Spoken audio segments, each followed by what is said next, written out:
18 de diciembre para dar inicio al ciclo de talleres técnicos sobre el proyecto Resiliencia y Adaptabilidad a la Crisis Hídrica mediante humedales depuradores con ciudades esponja y campos sustentables. En primer lugar, les pido a todos que silencien sus micrófonos. En esta oportunidad vamos a contar con la presentación y con la tallerista Gladys Vidal, quien es la directora del Centro de Recursos Hídricos para la Agricultura y la Minería, CRIAM, de la Universidad de Concepción, quien además pertenece al grupo de Ingeniería y Biotecnología Ambiental de la Universidad de Concepción. Entonces, ahora le vamos a pasar la palabra a Gladys, quien va a ser la encargada de esta actividad. Muchas gracias a todos por su asistencia. Muy buenas a todos, para mí es un placer estar aquí y empezar con este ciclo de charlas, de conferencias sobre los temas que trata el proyecto que muy bien está liderando la Universidad Austral y que está coordinando excelentemente Gianfranco. Muchas gracias, Gianfranco, por estar haciendo todo este trabajo tan importante. Y bueno, ahora voy a empezar a compartir la presentación. Cuando esté, ustedes me dicen si está ok para empezar a compartir lo que yo les traje. ¿Están todos viendo bien mi presentación, Gianfranco? ¿La ven bien? Sí, yo la veo bien. Súper. Muy bien, entonces, un gusto de estar aquí. Hoy día vamos a hablar de las aguas servidas en general, ¿ya? En ese marco vamos a trabajar hoy día, porque es la base para el proyecto que está liderando la Universidad Austral y Gianfranco en la coordinación general. Y básicamente vamos a hablar de las aguas servidas, sus contaminantes, efectos ambientales y normativas en general. Vamos a hablar de los tópicos que yo les estoy mostrando ahora, agua servida y contaminante. Tenemos que hablar de agua servida y los riesgos de enfermedad. Esto es muy, muy importante. Estamos justo en una crisis de COVID y el COVID está en las aguas servidas, por lo tanto, no podemos dejar de hablar de esto. Vamos a ver opciones de tratamiento. Evidentemente, este proyecto va por humedales construidos, así que voy a dar una pincelada, porque yo sé que más adelante va a venir Ismael Vera y él va a hablar sobre diseño de los sistemas de humedales construidos, pero no se limiten solo en esto, hay una gran gama de sistemas de tratamiento, unos más intensivos, otros más extensivos. El que nosotros hemos elegido para este proyecto es extensivo, pero no es el único, también hay que tener claro que no es la única solución, ¿ya? Esto es muy importante, estar con una apertura de mente frente a la solución. La solución no es única. Tener soluciones únicas significa muchas veces, de alguna manera, poner en un sitial muy estresante esa solución y se puede matar. Eso también es importante. Voy a hablar sobre libros y información que tenemos de acceso abierto, ya están con propiedad intelectual de todo el trabajo que ha realizado nuestro centro y el grupo, y normativa de emisión, y también voy a hablar un poquitito de la gestión de las aguas grises y lo que hay. ¿De qué vamos a hablar hoy día? Hoy día vamos a hablar de cómo buscar la sustentabilidad y particularmente vamos a hablar del ODS 6, ¿ya? ODS 6, agua limpia y saneamiento. Así que nuestro foco está mirando hacia allá, de alguna manera cómo aportamos esa sustentabilidad mirando un objetivo bien específico, pero ese objetivo bien específico está conectada con agua submarina, con conexión con los ecosistemas, con vida saludable, puede ser también con comida, o sea, está conectado con muchos otros, pero vamos a ver agua limpia, ¿cierto? Y evidentemente que tengamos una buena conexión con los otros ODS. Las aguas servidas y su contaminante, ¿ya?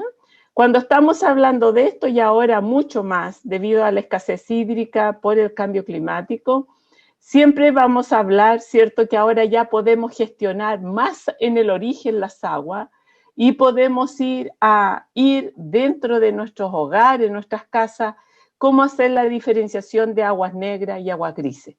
Por lo tanto, el agua servida, podemos decir con plenitud, que está compuesta de aguas negras y aguas grises, y estas aguas en general es producto de la actividad que hay en casa, pero también, ¿cierto?, si es recogido por un sistema de alcantarillado, hablando en amplitud de estas aguas, podría ser que vengan agua de industrias pequeñas que están allí descargando, familiares, también a lo mejor supermercado o toda la actividad económica que esté funcionando en esa ciudad, ¿ya? Comercio, instituciones, vivienda, etcétera.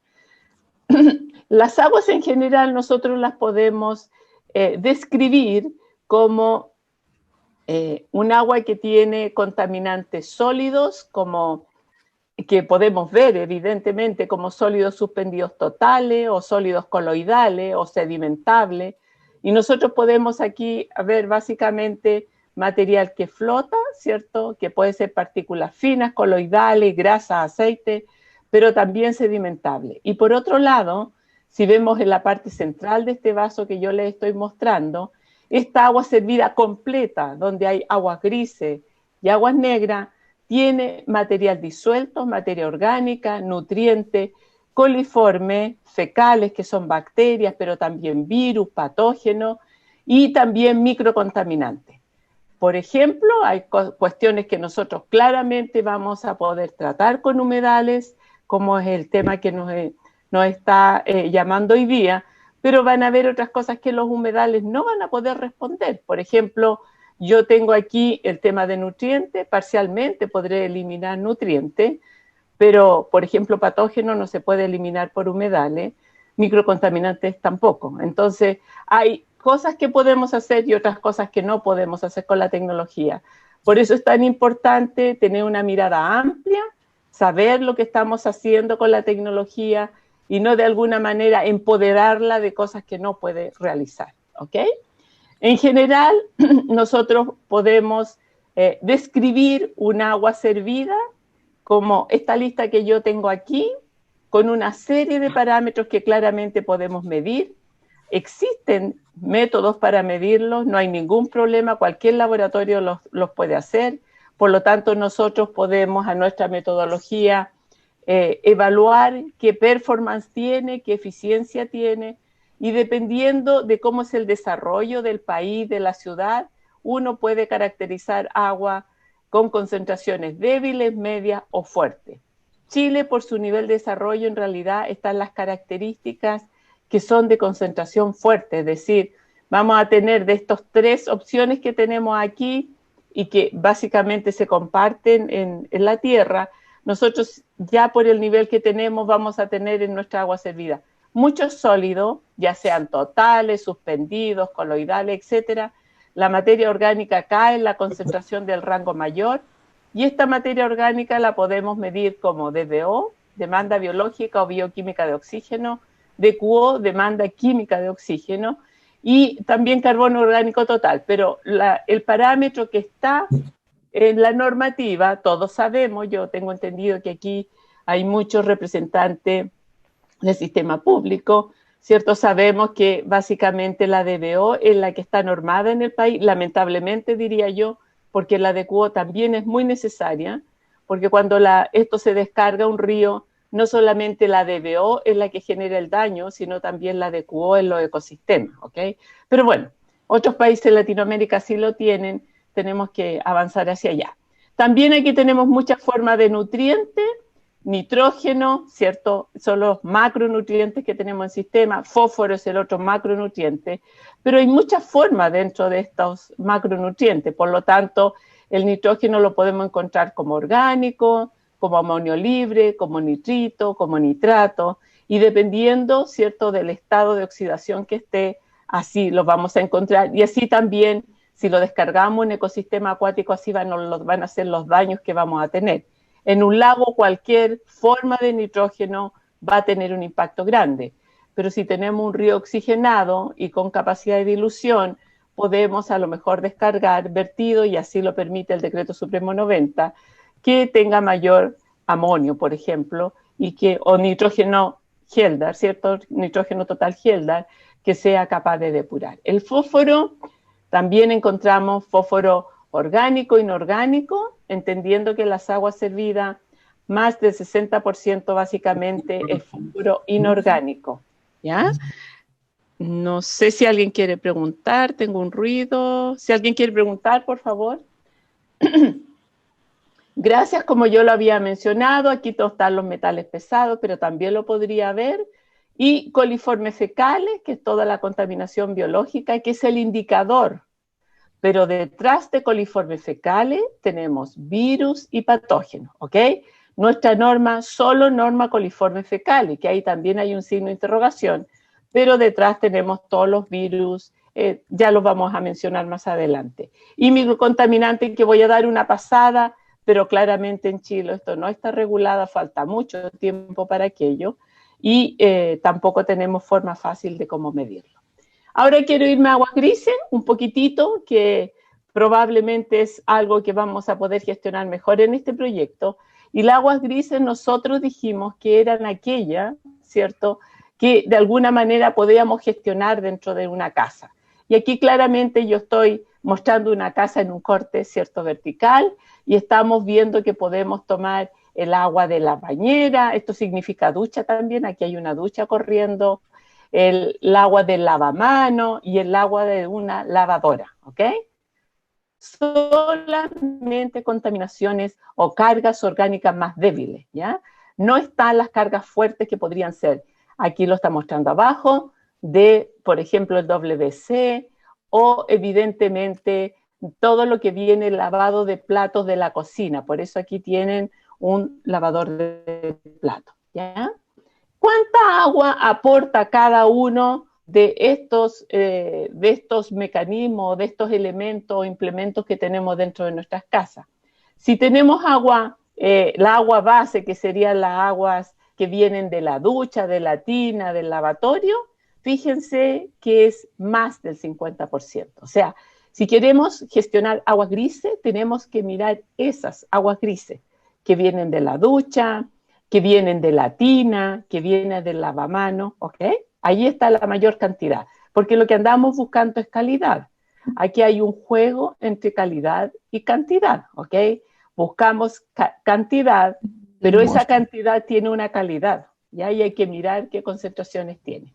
Y por otro lado, también podemos tener, además de la suma de aguas grises del baño, podemos también, ¿cierto?, de lavarropa, ¿ok? Y ahí aumenta un porcentaje más. Y por último, el lavado limpio, que viene de alguna manera de la cocina, pero es el limpio, no es, digamos, la primera limpieza de los platos donde tenemos restos de comida o grasa, ya eso va a aguas negras. Entonces ustedes pueden ver cuánta cantidad podríamos tener de una gestión dentro de la casa.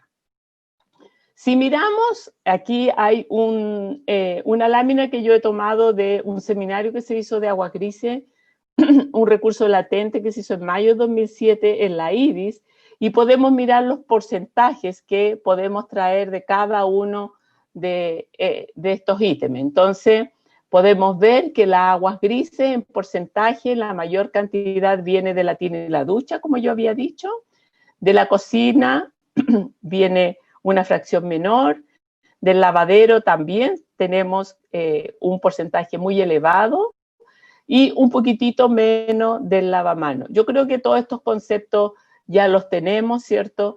Y ya tenemos una sensación de cómo funcionan nuestras casas. Y aquí están los litros días que podemos recoger, ¿ya? Es una cifra interesante, pero habría que ver qué cambios hay que hacer en la casa. Es todo un tema, ¿ya? Unido al aguas grises viene todo un tema conectado con la infraestructura de nuestros edificios, nuestras casas. Por lo tanto, el 68% de la agua servida corresponde a aguas grises, incluidas las aguas de la cocina, lavadora, y un 38% sin considerarla, en la base de la familia de 4 personas con una dotación de 180 litros por habitante día aproximadamente. Todos sabemos que no todas las casas tienen el mismo acceso al agua, y así como hay casas, ¿cierto?, dependiendo del nivel financiero que tengan, tiene mucho más que 180, van a haber casas que utilizan mucho menos de 180 litros por habitante día, ¿ya? ¿Y qué tienen estas aguas? Aquí tenemos una tabla en que nos muestra básicamente, ¿cierto?, las distintas características de estas aguas. Y aquí podemos ver en los tres primeros, las primeras columnas, las aguas grises, cuando tenemos solamente ducha, ¿cierto? Cuando tenemos ducha, tenemos también los baños y todo el lavado, y también aquí cuando tenemos la cocina. Entonces ustedes ven que a medida que vamos aumentando los implementos que contribuyen a estas aguas de la casa, va aumentando la carga orgánica, medida como de DO o como de QO. Y fíjense que el rango en miligramos litro se hace cada vez mayor, no son rangos despreciables, que esto es súper importante. 550 miligramos litro no es un rango despreciable, esto es un trabajo tomado desde Alemania. ¿Ok? Por el otro lado, ¿cierto? Hay aguas que también van a tener sólidos, hay nitrógeno y hay fósforo, y esto es algo que es muy importante, muy relevante. Las aguas grises tienen coliformes totales, ¿ya? Entonces, esto también es muy relevante. ¿Y por qué es relevante? Porque los humedales no lo abaten, ¿ya? Y por los cuidados que ya voy a indicar en forma posterior que tenemos que tener. Y los coliformes totales se pueden detectar a través de Escherichia coli, por eso está aquí el indicador de detección que tenemos coliforme y que pueden ser dañinos para nosotros si nos tocamos con las manos, etcétera. Y ustedes ven que en todos los casos tenemos rango variable si lo comparamos con las aguas negras, que son las aguas más cargadas, pero en todas partes los tenemos presentes y por lo tanto hay que tener cuidado. Aquí hay otro estudio, quizás es un poquito más enredado porque está en otro indicador y está en números de logaritmo por 100 mm. Número de logaritmo significa, para hacerlo sencillo, el número que está en el exponente de este 10 elevado. Y aquí ustedes pueden ver distintos tipos de implementos que tenemos en la casa y podemos ver que en todos de ellos, lo voy a decir de esta manera sencilla, hay números. Quiere decir que en todos de ellos hay números de coliforme, el número más probable por 100 ml, ¿ok? Se detecta en Escherichia coli, claramente, ¿cierto?, en lugares donde pueden ser excretados y también en las aguas grises que están aquí abajo, ¿ok? Para poder confirmar esto es otra vez la presentación, por eso está con logo aquí institucional, ¿cierto?, de la CIS, otra vez para poder ratificar el tema de coliforme, que es un tema súper importante, que no le podemos dar la espalda al aguas grises. Aquí tenemos una tabla en que se muestra otra unidad, que es unidad formadora de colonia, lo mismo que yo estaba mostrando tablas anteriores, de distintas referencias, y podemos ver que si tenemos en las vías por las que proviene esta agua, tina, ducha, lavadora, donde hay ropa de niño, van a ver coliforme.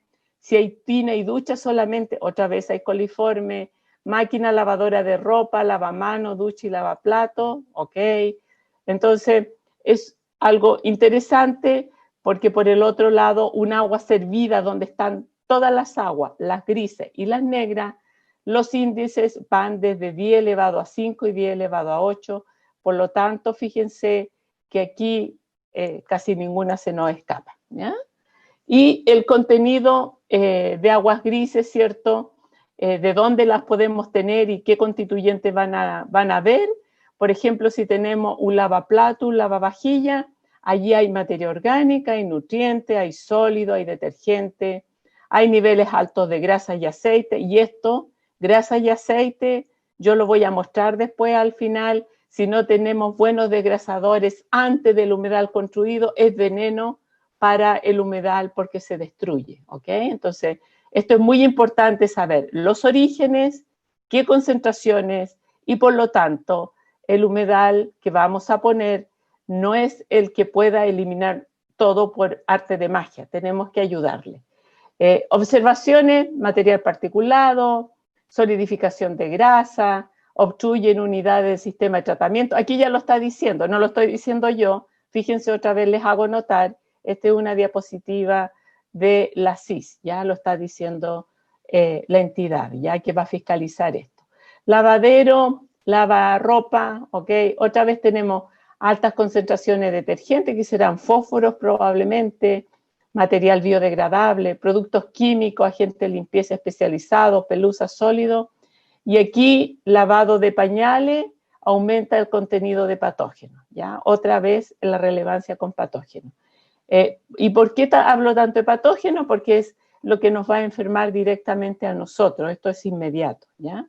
Ducha, tina, va a haber jabón, champú, grasa y bacteria, esto hay también un aumento de contenido en patógenos, prácticas como orina en la ducha, por ejemplo, todo esto nos va a traer patógenos. Y por el otro lado, aquí no se nombra nada de los microcontaminantes, porque es un tema casi no tratado en Chile, pero esto está bastante más visto en Europa, también lo hay, ya en todas estas tablas. Y lavamanos, jabón, pasta de dientes y otros productos de higiene, es agua como más limpiecita, vamos a decir. ¿Cuáles son las aguas servidas y el riesgo de enfermedades? Bueno, ya vimos claro, ¿cierto? Yo ya lo he mencionado bastante, pero para confirmar, sólidos, grasa y aceite, tiene un agua servida o un efluente de ese tipo, tiene carga orgánica o materia orgánica, lo vamos a medir como demanda química de oxígeno, que no está en la ley, ya lo he repetido, pero la DBO sí, demanda biológica de oxígeno. Nutrientes, básicamente estamos por los macronutrientes, nitrógeno y fósforo, coliformes fecales, bacterias, virus, parásitos, por ejemplo los helmintos, y los coliformes fecales, ¿cierto?, son los indicadores que se están midiendo en la normativa, pero detrás de esto hay todo esto, o sea, no es solamente bacterias, hay virus y parásitos, y ojo, dentro de las virus está COVID, que es el momento histórico que estamos viviendo. Y por el otro lado, microcontaminantes que ya estamos un poco alejados de determinarlo en nuestro país. Muchas formas de sólidos, los podemos todos ellos cuantificar. Yo solamente pongo aquí un esquema general, pero los sólidos totales se pueden dividir en sólido suspensión y filtrable, y todos ellos pueden en su final caracterización ser determinados como sólidos orgánicos o minerales, o orgánicos o inorgánicos. Ya en todos ellos esto es muy sencillo, hay metodología y básicamente para ver con qué tipo de agua estamos tratando. Y cuando hablamos de nutrientes, todo lo que nosotros excretamos es nitrógeno reducido, porque en nuestro estómago y tracto intestinal nosotros no tenemos emisores de oxígeno, por lo tanto hacemos una digestión anaeróbica, ¿ya? Y por lo tanto nuestras excretas lo que van a excretar es nitrógeno total Kjeldahl. Este nitrógeno, cuando descargamos agua, y todo el mundo lo sabe por experiencia, por notas de periódico y que hemos visto, cuando hay descarga de agua servida en un lugar con peces, hay muerte de peces directa. ¿Por qué? Porque este nitrógeno orgánico tiene un doble impacto, ¿cierto? Tanto nitrógeno orgánico como amonio. Por un lado, puede retirar el oxígeno de los ecosistemas, pero por el otro lado, este amonio es altamente tóxico al sistema respiratorio de peces, por lo tanto hay muerte directa. ¿Qué tratamos de hacer cuando eliminamos nitrógeno? Aquí evidentemente yo no lo voy a tratar en esta presentación, pero tratamos de llevar todo este nitrógeno reducido a nitrito y nitrato y ojalá eliminarlo como nitrógeno gas. Todas estas son las formas de nitrógeno, estas reducidas son de mayor impacto, estas son de menor impacto, pero todas son de gran impacto si estamos descargando agua a un sistema protegido, como un humedal protegido, como un lago, sistemas que tienen poco recambio de agua. Lo mismo el fósforo. El fósforo sabemos que es el detonante, ¿cierto?, de la eutroficación, y el fósforo lo podemos encontrar en el fósforo total como soluble e insoluble, y la parte soluble más insoluble puede haber fosfato, ¿cierto? Podemos llevarla a fosfato, y es precisamente el fosfato el que se encuentra en la mayor cantidad en las aguas servidas, ¿ya? Los impactos o los efectos que podemos generar si descargamos sin tratamiento estas aguas servidas. También las aguas grises. Podemos tener cierta eutroficación como la que mostramos aquí arriba, o la que abajo, acá más microalgas, aquí macroalgas directamente, mire cómo se nos cubre el espejo de agua, y muerte de peces por anoxia, que es básicamente clarito el efecto de amonio, nitrógeno orgánico, o sea, todo lo reducido que puede capturar oxígeno de la fuente de agua. Y veamos entonces las características biológicas, que yo he hecho tanto, he insistido tanto, sobre todo en este momento histórico. Las características biológicas tienen que ver con microorganismos patógenos y el indicador, porque siempre tenemos lo más simple en Chile, ¿cierto?, para poder medir lo mínimo. Yo diría que tenemos las condiciones apenas mínimas en Chile para medir, son las coliformes fecales. Y eso significa medir número más probable por 100 ml. Evidentemente que las aguas servidas lo tienen, yo ya lo mostraba en todas las diapositivas anteriores y lo mostraba en las aguas grises, que se supone que son menos contaminadas que las aguas servidas completas. ¿Y cuál es el problema? ¿Cierto? La causa de enfermedades, que lo muestran estas dos manos aquí, y esas enfermedades lo que nos hacen es tener, ¿cierto?, enseguida el síntoma de problemas estomacales, ¿cierto?, gastroenteritis y evidente problemas de temperatura, fiebre, porque nos están atacando algunos de estos microorganismos que yo estoy mostrando aquí. Todo esto lo excretamos nosotros, esto no viene de ningún otro lado que de nuestro intestino, y por eso es tan importante cómo manipulamos las aguas servidas, ¿ok? En otros países todos los sistemas de tecnología de tratamiento de agua servida están en manos de expertos, probablemente, o no probablemente, sino porque efectivamente tienen que estar técnicos, ¿cierto?, liderando procesos que pueden tener riesgo en la salud de las personas, ¿ya? Y los principales virus transmitidos por las aguas, por ejemplo, adenovirus, enterovirus, rotavirus, el virus de la hepatitis, ¿ya?, que no nos podemos olvidar. Toda la gente que está conectada con agua tiene que estar vacunado contra el virus de la hepatitis, ¿ya? De hecho, yo cuando partí esto de las aguas no me daba cuenta del riesgo que corría cuando trabajaba con ella, y en mi grupo no vacunaba, pero el último tiempo todo el mundo ya estaba vacunado contra hepatitis. Los principales parásitos, ¿cierto? Aquí tenemos yarda, todo esto tiene que ver si queremos utilizarlo en reuso y no estamos haciendo una buena desinfección. Cryptosporidium también, todo esto, evidentemente cuando hay reuso, que conocemos el caso muy cercano, ¿cierto?, de zonas más áridas o semiáridas, todo esto es monitoreado, por ejemplo, cuando se está regando en césped, que son de acceso público, ¿ya? Por ejemplo, todos los jardines de una ciudad, un parque donde van a jugar los niños pequeños, ahí evidentemente que hay un monitoreo para evitar problemas. Y por otro lado, las bacterias, que es precisamente el indicador que nosotros medimos como una representación de todo esto que tenemos aquí, por ejemplo, Escherichia coli, Salmonella, Shigella, etcétera, son de alguna manera algunas bacterias que encontramos. Y no quiero olvidarme de algo que está muy patente en estos días, que es muy importante porque hay resto de los sistemas alcantarillados, que es el virus SARS-CoV-2, ¿cierto?, que produce la enfermedad del COVID-19. No podemos olvidarnos de estos, ya sabemos que estamos a puertas de una vacuna, esperemos que todas esas pruebas funcionen muy bien y ya el próximo año estemos trabajando, pero esto no es claro que esto en un año podamos cerrar el ciclo, el virus podría mutar, ya se está viendo al sur de Inglaterra que el virus está mutando y que parece que al mutar está afectando más a la población con menor de 18 años. Por lo tanto, hay que estar claro que nosotros podemos o las personas enfermas pueden excretar este virus.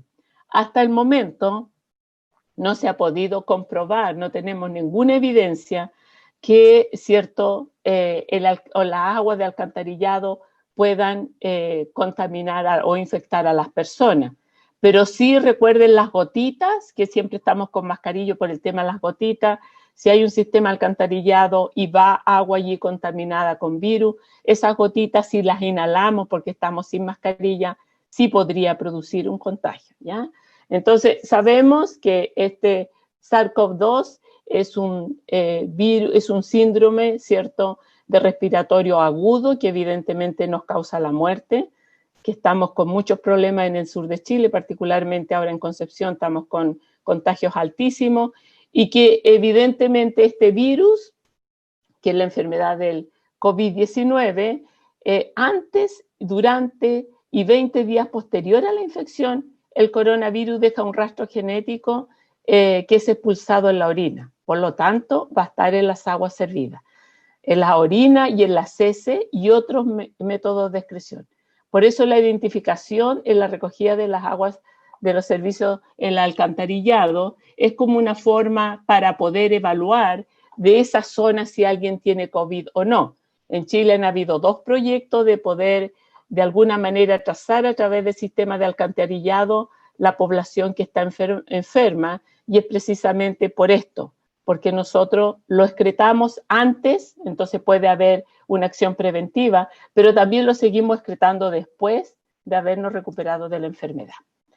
Ok, los riesgos de enfermedades, y aquí yo tengo un ciclo, no es para asustar a nadie, ¿cierto? Pero es para tener las cosas claras, que cuando tenemos aguas servidas, que lo estoy mostrando en esta planta aquí abajo, un sistema de alcantarillado o algo, y evidentemente estas aguas servidas van a ir con nuestras excretas que vienen de nuestro organismo, y si no están bien tratadas, puede haber multiplicación, puede ser de bacterias coliformes, de virus o de patógenos en general, que si se descargan a agua servida y no están evidentemente bien tratadas, puede haber contaminación en los ecosistemas.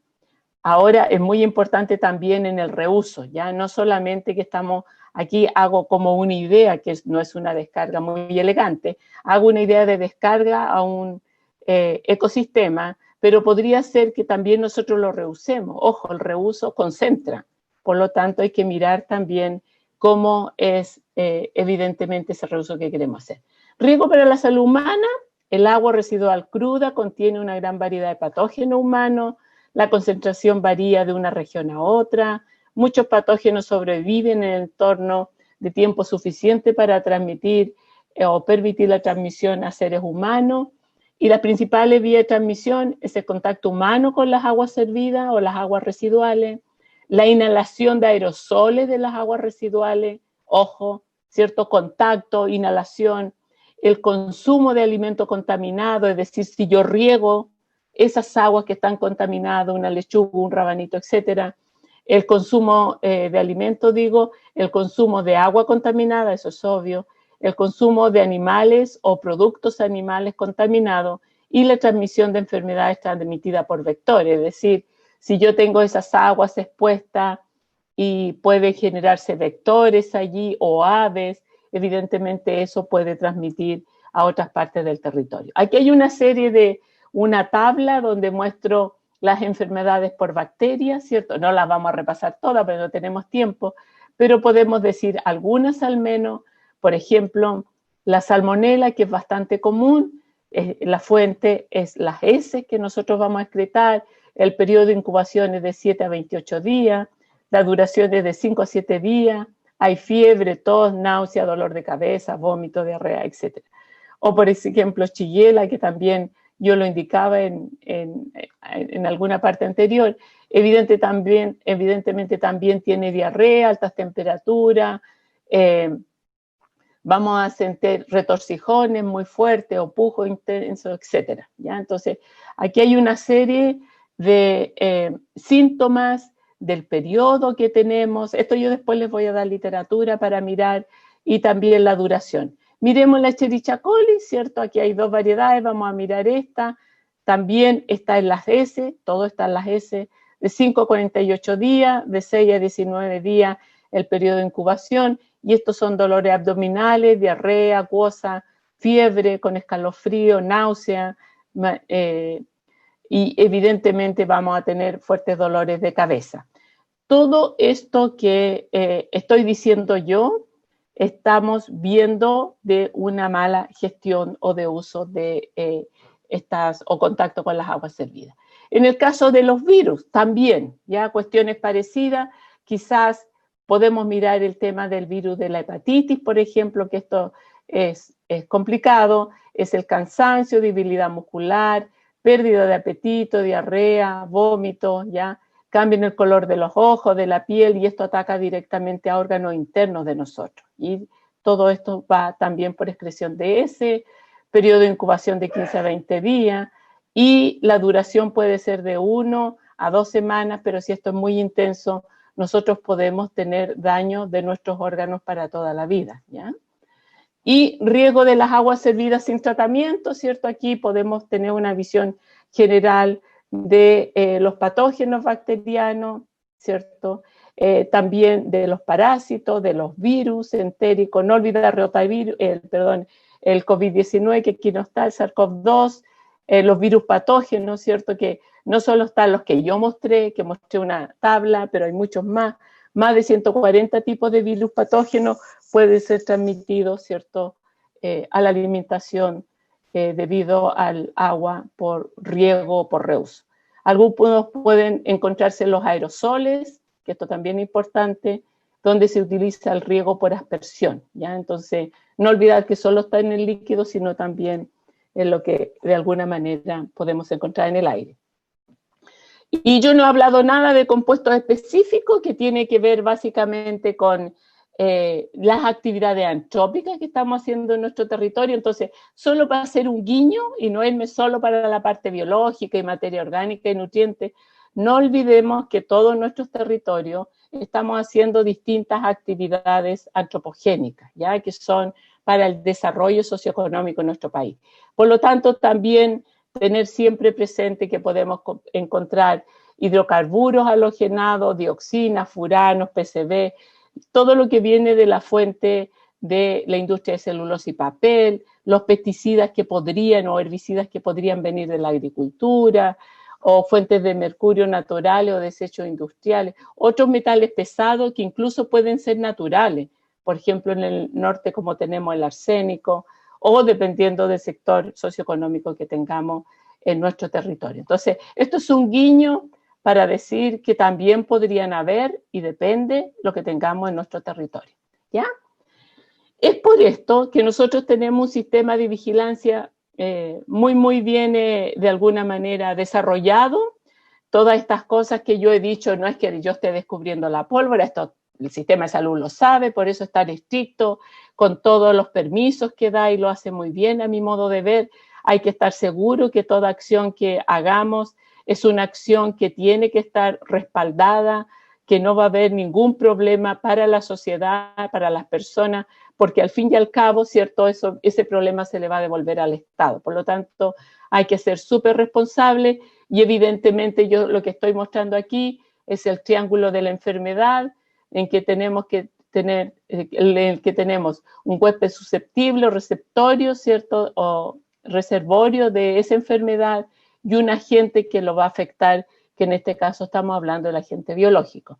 Y hay un sistema de vigilancia que está en todos los consultorios, ¿cierto? De nuestra institucionalidad pública, que vela para que evidentemente no tengamos estos problemas. Todo esto que yo estoy hablando está tomado de un libro de agua servida y su depuración en zonas rurales.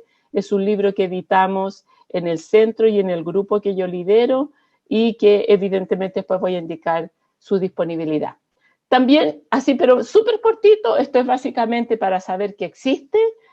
Hay también otros contaminantes que es difícil de medir, que son investigados solo ahora, que no tenemos políticas públicas para ello, que es muy difícil tenerlo, porque no tenemos resuelto otros problemas antes en Chile, pero tiene que ver con contaminantes emergentes, ¿ya? Y estos contaminantes emergentes en general son microcontaminantes, que ese es un gran problema, porque están en muy bajita concentración, nanogramos, microgramos, ¿ya? Y básicamente son contaminantes que han sido desconocidos hasta la fecha o no reconocidos como tales porque no los podemos medir, cuya presencia en el medio ambiente no es necesariamente nueva, porque como no lo hemos medido no sabemos de qué tiempo están allí, pero sí la preocupación por posibles consecuencias de la misma, ¿ya? Son pocos, casi no son investigados, pues necesitamos equipamiento de alto nivel, escaso o ausencia de datos ambientales. En Chile casi no hay datos de este tipo de microcontaminantes, falta de metodología analítica y evidentemente no están regulados, ¿ya? Falta mucho conocimiento. Aquí hay líneas prioritarias de investigación en la Organización Mundial de la Salud, en la EPA y en la Unión Europea, y ellos sí tienen algunos lineamientos. Algunos de ellos pueden provenir de fármacos, solamente lo voy a dejar aquí, por eso es tan importante la gestión de fármacos, no por ejemplo, los antibióticos que nos sobren porque no hemos completado un ciclo de la toma de antibióticos, no pueden ir, por ejemplo, a las aguas hervidas, hay que recuperarlos de otra manera, o su origen también pueden ser no solo de fármacos, sino también de otros productos de higiene personal que para nosotros son muy importantes, por ejemplo, la pasta de dientes que tenemos triclosan, y este es un microcontaminante que nuestros dientes están sanos, pero evidentemente tienen otros efectos, plaguicida y otro emulsionante en general, todo lo que usamos como productos de cuidado personal también caen en este rango. Y aquí hay algunos ejemplos, solo fijarse aquí, no quiero que aprendamos química, por favor, pero solamente quiero que vean que las estructuras son muy cíclicas, están muy ordenaditas, son muy estructuradas, están fuertemente cohesionadas por los electrones de allí y debido a eso es que no se pueden degradar en las plantas de tratamiento. Y el otro es que sus características químicas es que presentan esto, que yo sé que es enredado, el logaritmo de KW, que es la relación como estos compuestos químicos quedan de alguna manera, ¿cierto?, conectados con la materia orgánica, con sedimentos en los ríos y por lo tanto se van bioacumulando. Y allí está la fragancia, tenemos también antibacteriales, antioxidantes, por ejemplo, que se usan en los alimentos, todo lo que tiene que ver con generación de energía o retardante de llama, todo lo que tiene que ver con surfactante, también que provienen de plástico, ya por ejemplo el bifenol A, que es muy conocido y muy estudiado, entre otros. Y algunos que son hormonas sintéticas que evidentemente las excretamos debido a que los consumimos en el ciclo de las mujeres, por ejemplo, que están presentes en el agua servida y que tienen efecto en los ecosistemas, en los organismos de los ecosistemas y también pueden tener repercusión en otros porque nosotros somos parte del ciclo del ecosistema y de los organismos de esos ecosistemas. ¿Y dónde puede tener repercusión? Por ejemplo, todos esos compuestos, algunos que no son todos, pero algunos de los que yo mostré son compuestos disruptores endocrinos y esos en muy pequeñitas cantidades, muy pequeñas, microgramos, nanogramos, pero tienen incidencia porque se van acumulando por sus características en nuestros órganos internos. Por ejemplo, si pensamos en la población de Chile que tiene problemas de tiroides, es altísima y eso probablemente puede venir por lo que estamos comiendo o bebiendo y también por nuestra actividad evidentemente más sedentaria, etc. La documentación de algunos efectos de estos microcontaminantes que están en el agua, vuelvo a repetir, disminución de la fertilidad y el crecimiento, alteraciones sexuales, problemas en la cáscara de los huevos, funcionamiento tiroideo anormal, que es lo que yo decía, porque esto yo lo he contrarrestado con Europa, por ejemplo, y claramente nuestro país tiene una dirección distinta frente a estas anormalidades y probablemente es cómo estamos gestionando nuestras aguas, nuestro ciclo del agua. Efectos sospechosos en humanos, fíjense, sospechoso. No podemos comprobar que así sea, pero es sospechoso. Malformación en recién nacido, problemas en los testículos en los hombres, esperma anormal y pobre, funcionamiento tiroide anormal, posible cáncer de testículo, cáncer de próstata y otros efectos, ¿ya? Y esto tiene que ver evidentemente con el ciclo. Y aquí yo muestro, hay una lista de compuestos que ya están más normados de estos contaminantes emergentes, pero por la Unión Europea, esta parte de arriba, como retardantes de llama, detergentes de tipo alquilfenol y los derivados, parafinas, cloradas, ftalato, etcétera. Y también hay otros compuestos como por ejemplo los subproductos de desinfección del agua, que esto es súper importante para nosotros, porque en Chile nosotros cloramos con cloro, ¿ya? Y eso genera subproductos de desinfección del agua. En Europa evidentemente ya están un poco más avanzados en estos sistemas de desinfección. Y hay otros que no están normados o que no hay datos suficientes, que es la lista que yo pongo aquí. Y yo me he basado evidentemente en publicaciones de los investigadores o de los grupos que están realizando este trabajo, que están, por ejemplo, en el CSIC, ¿cierto? Y en otros organismos de España. Y vuelvo a repetir, que todos estos compuestos están en nanogramos o microgramos por litro o nanogramos por kilogramos por kilo, o sea, muy poquito. Toda esta información que yo la he dicho como rapidita, hay un libro, ¿cierto?, que estoy mostrando las tapas. Este libro está en un sitio web, ahí tiene el sitio web www.eulacl/GIBA, que es precisamente el grupo de Ingeniería y Biotecnología Ambiental que hemos ido trabajando en estos temas. Venimos muchos años trabajando en estos temas, no es solo de ahora. Muchos pregrados, doctorados, postdoctorados han pasado por el grupo y que hemos podido ir recopilando esta información.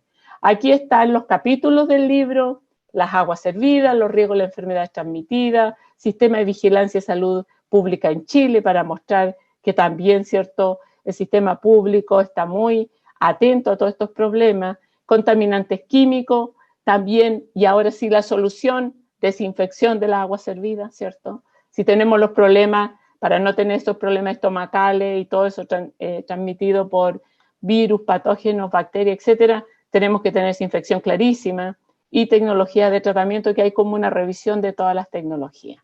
Y también hay una serie de fichas que las estoy mostrando yo aquí. Por cada de esos capítulos, que son 7, tenemos 7 fichas. Entonces, el que no quiere leer el capítulo, que andamos todos tan corriendo, sobre todo ahora, también hay unas fichas muy sencillas que se pueden bajar de esa página web que yo muestro. Ok, moraleja de todo lo que he hablado: si vamos a trabajar con agua servida, debemos usar mascarilla y guante, sobre todo ahora, ¿ya? Esto es muy, muy importante. Entonces, cuando estamos ahora poniendo en marcha nuestro proyecto, toda la gente que esté en contacto con esta agua servida, vamos a tener que tener la precaución que tienen que estar súper bien implementada y probablemente también vacunada, al menos contra la hepatitis. Ya sabemos que el COVID es más complicado que la hepatitis, pero la hepatitis sabemos que puede ser transmitida, ¿ok? ¿Alguien levantó la mano? Don Hugo Correa quiere preguntar algo. ¿Aló? ¿Aló? ¿Aló? No escucho. Don Hugo. ¿Aló? Ok. Voy a dejar pendiente esta pregunta para seguir, por favor. Si me ayuda también Gianfranco, que están aquí detrás de las conexiones, y me interrumpen si es necesario. Si tengo que decir algo, me lo indican. Yo también quiero aquí hacer una conexión con las redes sociales de CRIAM. CRIAM está haciendo una fuerte difusión de todos estos temas y de muchos otros, la agricultura, la minería, las comunidades, y tenemos una red social muy activa. Tenemos Facebook, Twitter, YouTube, Instagram, LinkedIn, y estamos haciendo también programas en Spotify. Tenemos una serie de programas ya, aquí estamos, yo estoy mostrando los seguidores que tenemos. Los invito a conectarse, sobre todo si no tienen tiempo ir a ver videos en YouTube.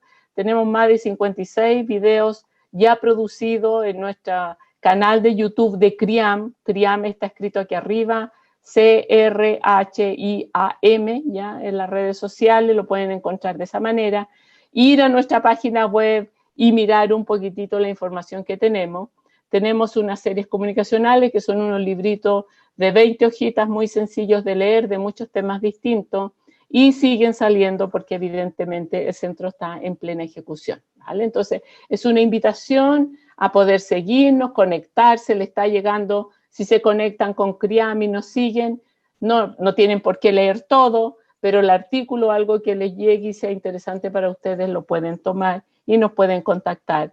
Y también, si hay, ya hablaremos con Gianfranco, tenemos programas que están siendo compartidos en Spotify y en Anchor.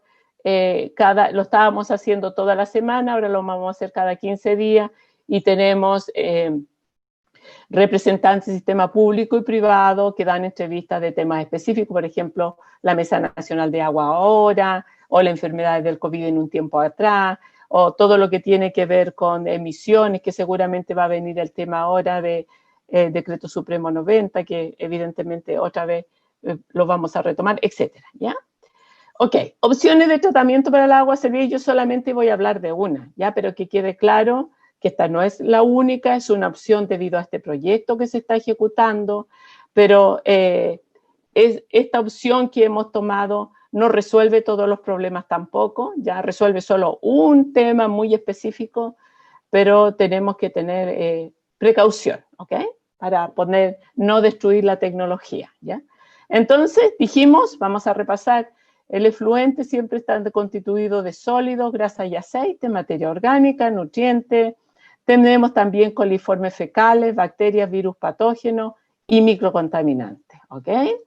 Y nosotros, para poder pensar en eliminar todos esos tipos de componentes que están en un agua servida, en un efluente, no podemos realizarlo solo con una tecnología. Una tecnología no es mágica, no resuelve los problemas, y para ello en general siempre hay un tren de tratamiento. Y este tren de tratamiento, ¿cierto? En principio siempre va a haber un sistema que vamos a tener que retirar sólidos y grasas, como yo bien lo mostré. Después puede venir un sistema biológico secundario, puede ser anaeróbico, aeróbico, hay tecnologías mucho más intensivas que los humedales es una tecnología extensiva, y terciario, que por ejemplo si estamos pensando ya sea en aguas grises o en aguas servidas, un terciario sí o sí va a tener que ser desinfección, ¿ya? Porque si no, no vamos a poder ni reusar, ni pensar en descargar, ni en nada. Ustedes ya vieron todo el respaldo que yo les di de las características que habían en estos sistemas. ¿Qué tienen los efluentes? ¿Ya? ¿En qué consiste estos sistemas de humedales construidos? ¿Cómo nosotros podemos depurar un efluente en estos humedales construidos? Estos humedales construidos se caracterizan dependiendo de la hidrología, de la vegetación con que queramos trabajar, de la dirección de flujo. Dependiendo de estas condiciones, nosotros podemos diseñar, ¿ok? Por ejemplo, si tenemos una hidrología que va a ser superficial y queremos tener plantas flotantes, este humedal probablemente va a ser un humedal de flujo libre, como el que yo estoy mostrando aquí, de flujo superficial. Pero si queremos ir a una hidrología subsuperficial, es decir, va a ir bajo la superficie de una grava, por lo tanto el agua no debería estar en contacto, ¿cierto?, con el medio ambiente, y eso es muy importante. Bueno, tendríamos vectores, pensamos en vectores moscas, ¿cierto?, etcétera. Entonces, estamos pensando ya en un humedal subsuperficial, como estos dos que yo estoy mostrando aquí, y estos humedales subsuperficiales van a tener plantas emergentes porque no tienen otra opción, si ustedes se fijan aquí del monito, y pueden ser de tipo vertical, como el que yo estoy mostrando, o de tipo horizontal, como el que muestro acá. Por lo tanto, de alguna manera, la hidrología, la vegetación y la dirección del flujo del agua va a marcar la ingeniería que yo voy a tener que tener con los humedales. Los humedales en general están constituidos, como yo lo muestro aquí, de grava. Si son subsuperficiales, yo voy a ir solamente a los humedales subsuperficiales, y voy a ir a los de flujo horizontal, voy a ir solamente a eso, ¿ok? ¿Y por qué? Porque son más seguros, pero sí también tenemos algunos problemitas con ellos. Y por lo tanto vamos a construirlos estos con grava, vamos a tener que gestionarlos con un tiempo de retención, vamos a tener que operarlos con una carga hidráulica, y evidentemente vamos a tener que tener plantas que son las que van a producir muy poquito oxígeno, pero producen alrededor de los rizomas, de las raíces. Prácticamente el agua que va a estar aquí abajo va a estar en condiciones anóxicas, es decir, en general el agua no va a ser un agua altamente oxidada. ¿Qué plantas vamos a trabajar? Bueno, nosotros hemos trabajado con dos específicamente, Sconoplectus, que es una planta nativa, ¿cierto? Cypus, y Phragmite, que es una planta cosmopolita y que la tenemos de alguna manera alojada en nuestro país, pero está en muchos otros países. Este tipo de humedales, si bien es cierto, va a eliminar la materia orgánica, pero hay muchas investigaciones recientes. Ustedes saben que la investigación es la base para poder hacer mejor eficiente o más eficiente la tecnología. El ciclo de la materia orgánica es degradada, ¿cierto? Por lo tanto, el agua va a salir más limpia, pero ustedes ven aquí que vamos a tener distintos niveles de concentración de oxígeno. Esto es más anóxico o anaeróbico, menos anaeróbico y más aeróbico, pero de todas maneras tenemos muy poco nivel de oxígeno y pueden haber, debido al ciclo biológico que recorren los compuestos, vamos a tener emisiones de biogás, metano y CO2, ¿ya? Y esto ocurre. Si queremos disminuir esto, podríamos tener sistemas primarios, como el que yo mostré al principio, con una mayor, recogida de sólido o de grasas, ¿ya? Pero de todas maneras, la materia orgánica disuelta va a generar emisiones de gas de efecto invernadero, ¿ok? Los nutrientes, si tenemos sistemas, sigo con un sistema subsuperficial, también ellos tienen un ciclo. Este ciclo, ¿cierto?, en una humedad subsuperficial no es suficiente para eliminar nitrógeno, solamente es el nitrógeno que capturan las plantas, y dependiendo de cómo manejemos este nitrógeno, podría también, si es un sistema de humedal construido horizontal, subsuperficial horizontal o subsuperficial vertical, también podría haber óxido nitroso. Todos sabemos que el óxido nitroso es 300 veces más contaminante que el metano, ¿ok? Un poco más de 300 veces. Y todo este tema de plantas, tenemos otro libro ya en que las caracterizamos, cómo funcionan, el pH, qué sé yo, si son tolerantes a la conductividad, etcétera. Y es un libro que nosotros queríamos buscar dos cosas: pensar y entender las plantas, ya pensar en ellas, pero también cuando tenemos un tipo de tecnología de humedal construido, estos sistemas vamos a tener que hacer una operación en ello y vamos a tener que tener cortes. El problema es después, si tenemos muchos humedales, ¿qué hacemos con la fibra? Entonces, este libro buscaba ver opciones para la fibra. ¿Qué hacemos con la fibra en el futuro? Ya también está disponible, yo después se los voy a indicar. Bueno, nosotros hemos trabajado mucho en plantas pilotos de este tipo, con distintos tipos de plantas. Este es el esquema de layout de nuestra planta, está localizada en Hualqui. Esto es una foto de ella, estamos trabajando con varios tipos de especies para ver cuáles de ellas funcionan mejor, si se adaptan a la zona en la que estamos trabajando. Recuerden, Concepción se puso muy tropical, por decirlo entre comillas, y por lo tanto, además de Conoplectus, ¿cierto? Cirpus, que es una planta nativa, y de Phragmites, que es cosmopolita, que está en todas partes, quisimos introducir, por ejemplo, el papiro, que no sabíamos cómo funcionaba, pero hay una celda que tiene papiro y hay otra celda que tiene calipapiro, y queríamos ver en realidad cuál era el tener monocultivo o policultivo, ver también la calidad de las flores, que no es tan alentador, la calidad de flores no es tan buena. Quizás como paisajismo está súper bien, pero no da, yo creo, para un emprendimiento económico, por ejemplo. ¿Por qué? Porque el agua que le estamos poniendo a nuestras flores no es un agua pura, ¿ya? Y no es un agua equilibrada. Por lo tanto, si no tenemos sistema equilibrado, la naturaleza no puede respondernos con equilibrio y por lo tanto sus flores no son tan bonitas. Existen, pero no son tan limpias como si tuviéramos, ¿cierto?, un sistema de plantaciones que esté optimizado para ello. ¿Qué tenemos muy fuerte? Un sistema primario. Todo esto que están viendo aquí ustedes, que son una serie de fosas sépticas que las hemos ido reforzando en el tiempo.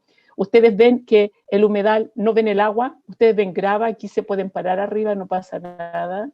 ¿Ok? Es un sistema subsuperficial horizontal, y como es experimental, ¿cierto?, tenemos una serie de toma de muestras.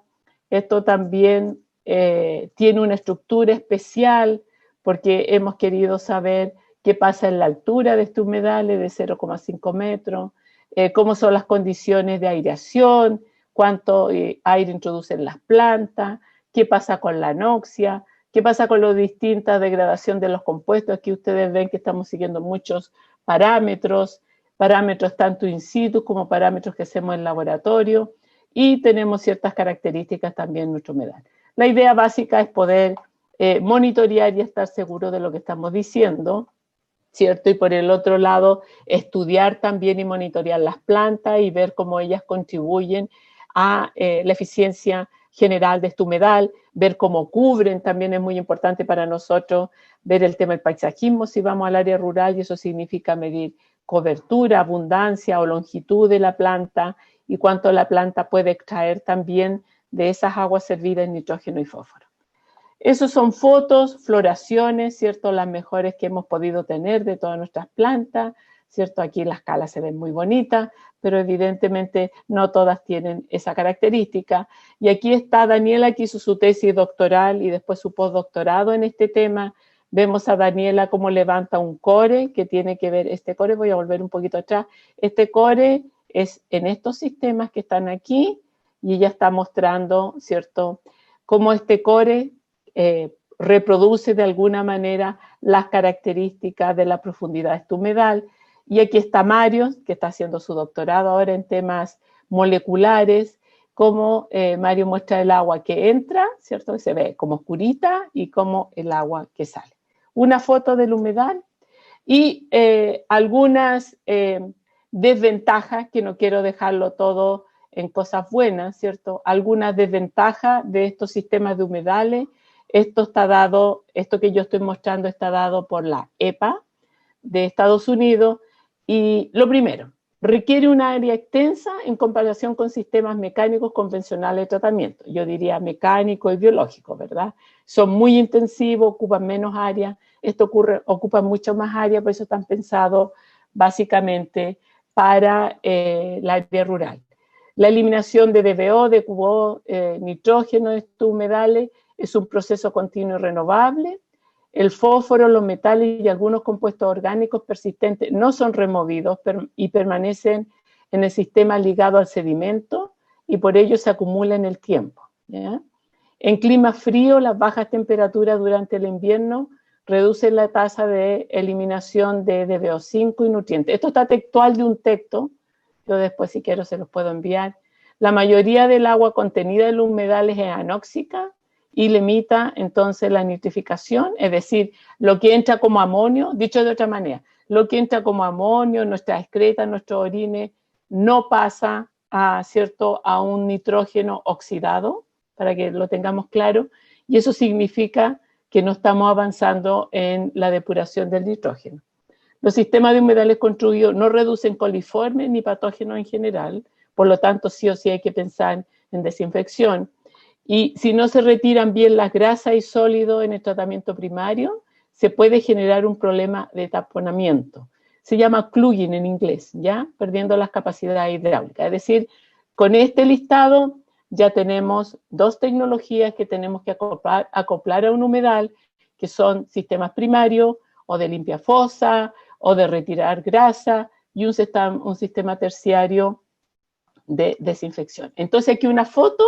Esta foto, cuando partimos, nosotros estuvimos trabajando mucho con España, con mucha estadía, tenemos gente muy querida por allí, y estos son ejemplos que lo maneja la Agencia Catalana del Agua, es decir, todos los humedales construidos en España está gestionada por una entidad que es una agencia, y ellos hacen el mantenimiento, el seguimiento, la operación, y también caracterizar los vertidos que ya están tratados y van a descarga final. Entonces, lo que se puede generar cuando nosotros decimos que no sacamos grasa y sólido es este problema, ¿ya? En que, lo voy a decir de una manera sencilla, usted ve el agua y en estos humedales usted no puede ver el agua. Y si ve el agua es porque la grasa y los sólidos que entraron taponó toda la grava y entonces se produce problema de clogging, de taponamiento, y lo que se genera es un humedal superficial, ¿cierto? Porque van a estar las plantas, se echan a perder, ustedes ven cómo están estas pobres un poco mal, en comparación si ven la foto de arriba, que las plantas están mucho más fuertes, están con su toda parte aérea completa, pero aquí lo hemos perdido todo debido al fenómeno de clogging, ¿ya? Entonces, el primario tiene que ser importante. Entonces, algunos libros, tenemos también un libro publicado sobre humedales construidos, donde están todas estas temáticas, evidentemente con mucho mayor precisión de lo que yo he dicho aquí. También esto ha sido publicado por el CRIAM, el Centro de Recursos Hídricos para la Agricultura y la Minería, y por el Grupo de Ingeniería y Biotecnología Ambiental, disponible en esta página web, pero también están físicos. Aquí están la tapa y contratapa del libro, ¿cierto? Todo el material que yo he mostrado tiene protección intelectual, tiene ISSN y tiene protección intelectual por la Universidad de Concepción, para que también quede claro, ¿ya? Contenidos, los contenidos del libro es un poco la historia de los humedales construidos, que tiene una larga trayectoria, diseño y construcción de humedales para el tratamiento de agua, plantas macrófitas que son importantes, y tenemos ejemplos de un humedal construido, que esto es importante porque todos los datos son de afuera del país, entonces uno siempre dice, es que en Alemania, es que en una Unión Europea, es que en Estados Unidos, y nunca decimos, es que en Chile sucede tal cosa. Bueno, aquí en Chile sucede tal cosa. Y esto es debido a múltiples proyectos que hemos tenido, pero particularmente a un gran proyecto que tuvimos de acá, de la región del Biobío, sobre recuperación mediante jardines depuradores y aplicaciones innovadoras con impacto para la zona rural. Hay una página web de ese proyecto, ustedes pueden acceder, bajo el mismo grupo, GIVA, ¿cierto? Si lo buscan. Y también hemos hecho un análisis comparativo en el marco de este proyecto, pero ya trabajando con la zona norte, con un proyecto Corfo sobre la percepción pública de las comunidades rurales para poder reusar aguas servidas tratadas, ya que queríamos ver cuán abierto están las personas a reusar esa agua servida tratada, evidentemente en espacios que se pueda utilizar, no para beber, sino, qué sé yo, para riego, etcétera. Y la conclusión de este proyecto es que nuestras sociedades del sur casi no quieren usar tanto reuso de agua, pero en el norte sí están bastante abiertos, y eso es porque tienen una realidad, ¿cierto?, del entorno muy distinta. Normativas de emisión, solamente una pincelada, pero no podemos, ¿cierto?, no decir cuál es el avance que tenemos en el país, que tenemos un muy buen avance. Todos sabemos desde que quisimos descontaminar nuestros ríos, ¿cierto? Hay toda una estructura de las normativas y de la creación de institucionalidad como la Superintendencia de Servicios Sanitarios para poder de alguna manera hacer seguimiento de todo este tipo de cosas, y eso significa que tenemos normativa para la recogida de agua en un alcantarillado, normativa para descarga de agua o emisiones a cuerpos superficiales de agua, pero también emisiones si queremos infiltrar y queremos proteger nuestra napa freática, también tenemos el Decreto Supremo 46, y básicamente si pensamos en la composición y característica de las aguas grises, aquí tenemos una tabla, como yo mostré, de los rangos de las aguas grises, como yo mostraba, ¿cierto?, al principio, y aquí vemos el límite máximo en el Decreto Supremo 90 de sólidos, TBO, nitrógeno total Kjeldar, que es el nitrógeno reducido, recuerden, el orgánico más el amonio, el fósforo total, sulfato, etcétera, y también límites máximos en el Decreto Supremo 46, ¿ya? Este decreto 609, yo voy a mostrar básicamente la existencia que están para que estemos todos los que estamos en este seminario lo tengamos presente, y las regulaciones, el 609 que regula las descargas que va alcantarillado, el Decreto Supremo 90 que establece norma de emisión para regulación de contaminantes asociados a la descarga de residuos líquidos y aguas marinas y continentales en superficie, en todo lo que es ecosistemas superficiales, y que ahora justamente empieza a estar en una consulta de nuevo, ya pronto habrá noticias de ello, y esto básicamente que regula descargas a lago, la tabla 1 a río sin capacidad de dilución, tabla 2 a río con capacidad de dilución, dentro de la zona de protección litoral, ZPL, fuera de la zona de protección litoral, en el mar, ¿ok? Básicamente es eso, y el Decreto Supremo 46 que establece norma de emisión de residuos líquidos a agua subterránea, ¿ok?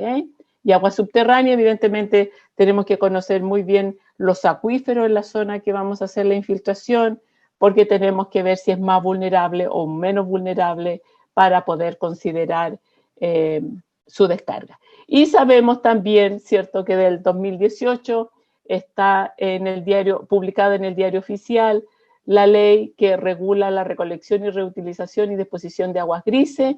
No voy a leer todos los artículos que están aquí, pero básicamente el artículo 1 dice que la presente ley establece y regula los sistemas de reutilización de aguas grises y aplicable a zonas urbanas y rurales, por lo tanto, existe un lineamiento. Tengo entendido que esto, después lo podemos conversar, esto está en algunas correcciones para poder materializarse, pero esto ya está publicado, y hay toda una secuencia de los que quieren hacer reutilización, cómo tiene que hacerse la identificación, el lugar, es decir, hay toda una serie de procedimientos, y eso me parece muy pertinente, porque lo que tenemos que hacer tiene que estar seguro, tiene que haber seguridad para los ecosistemas y seguridad para las personas, que no va a haber contaminación debido a esto, a este avance, entre comillas, cierto, que estamos haciendo, ¿ok?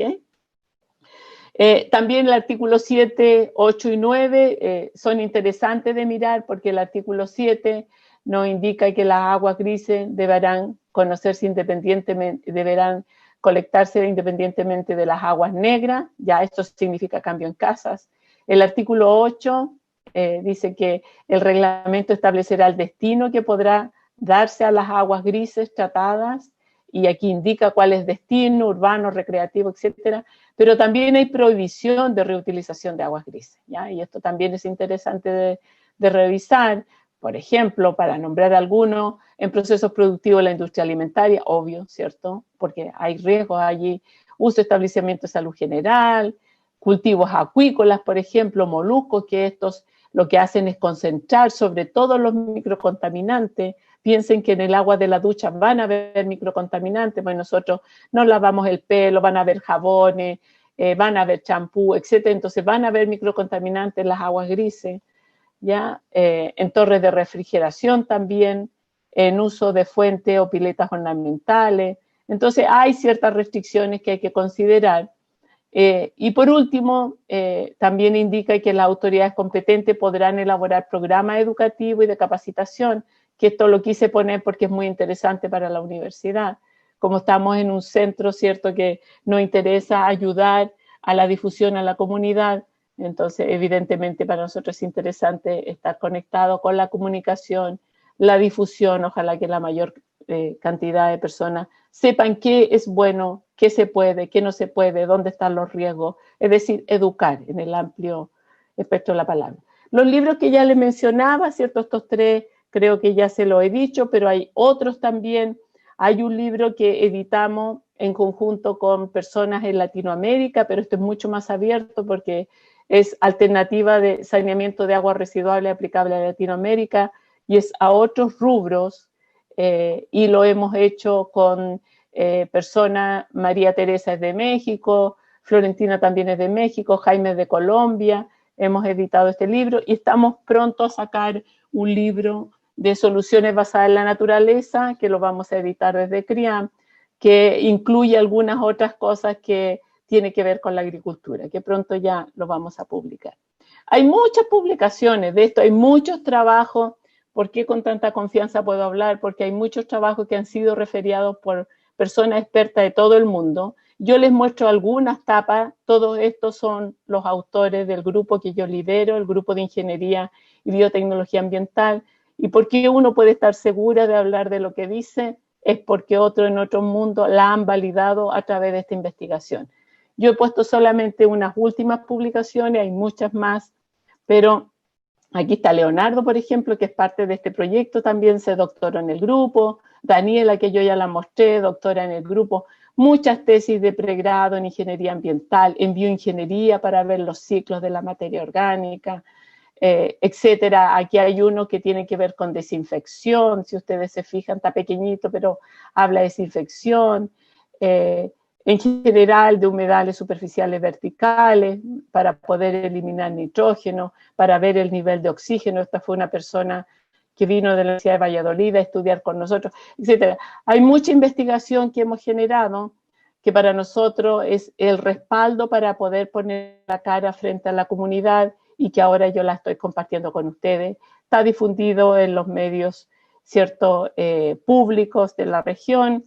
Y este es el grupo, este es un grupo que estábamos sin mascarilla desde probablemente un par de años atrás, y es gracias a toda esta gente que yo puedo estar con ustedes aquí, porque sola, ustedes saben que no podemos construir desarrollo, tenemos que trabajar en grupo, y le doy gracias a todas las personas que han pasado en este grupo, que me han enseñado, que hemos trabajado juntos. Creo que vi por ahí que entraba ahora la profesora de la Universidad de O'Higgins, ¿cierto? La profesora Carolina Reyes ahora, que también pasó como postdoctoranda del grupo, que se doctoró en Europa, y ella nos enseñó de microcontaminantes.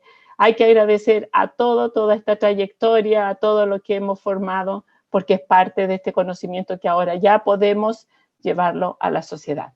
Y hay una ficha, esta va a ser una tarea para Gianfranco, si alguien quiere algún libro, nosotros podemos darlo desde el CRIAM, pero antes Gianfranco gestionará unas fichas que hay que llenar, ¿cierto? Con nombre, root, email, cargo, etcétera, con todos los datos, y cuando tengamos claro quiénes sean las personas que necesitan esos libros, podemos ponerlo a disposición de Gianfranco. Y los libros, básicamente, que yo puedo ofrecer, el de humedales construidos y el de agua servida que tenemos impreso en estos momentos en nuestro centro.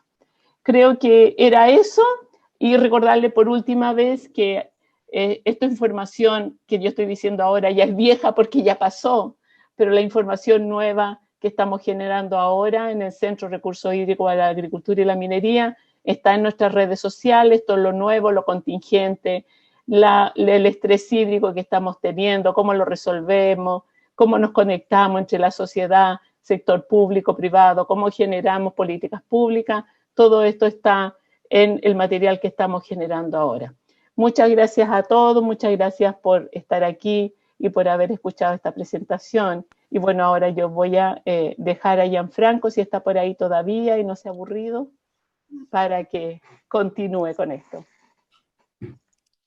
Muchas gracias, Gladys, por la transferencia de conocimiento que nos hiciste. Como equipo, creemos que esto es importante, conocer sobre los riesgos y los antecedentes previos que hay que tener al momento de implementar un humedal depurador.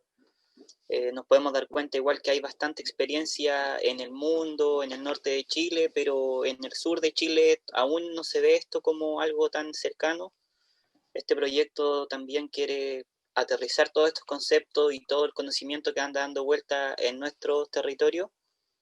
Así que por ahora creo que Flavia quería preguntar algo. Vamos a dar un ciclo, o sea, un tiempo para responder algunas dudas que creo que veo mucha gente nueva que no estaba en nuestra lista de contactos, que eso igual nos alegra bastante, que se ha ido conectando. Así que le damos el espacio a Flavia para que pueda hacer su consulta. Ya, hola, gracias. Felicitaciones a Gladys, muy linda la presentación, muy clarita. Hicieron posible esto. Mi pregunta va enfocada en el sentido de que en relación al humedal, ¿no es cierto? Que cuando usted dice de que tiene que ser una zona, es una extensa zona, porque se entiende por la cantidad de plantas y cosas que se deben hacer. Entonces, pero me imagino que esa área también está directamente relacionada con la cantidad de no sé cómo decir, de personas que van a votar en ese descargar, sí. Descargar. Sí. Esa es una pregunta. Y la otra pregunta tiene relación con acá en la costa. Yo vivo en la costa, en Niebla, ¿no es cierto? Tenemos muy poca superficie plana.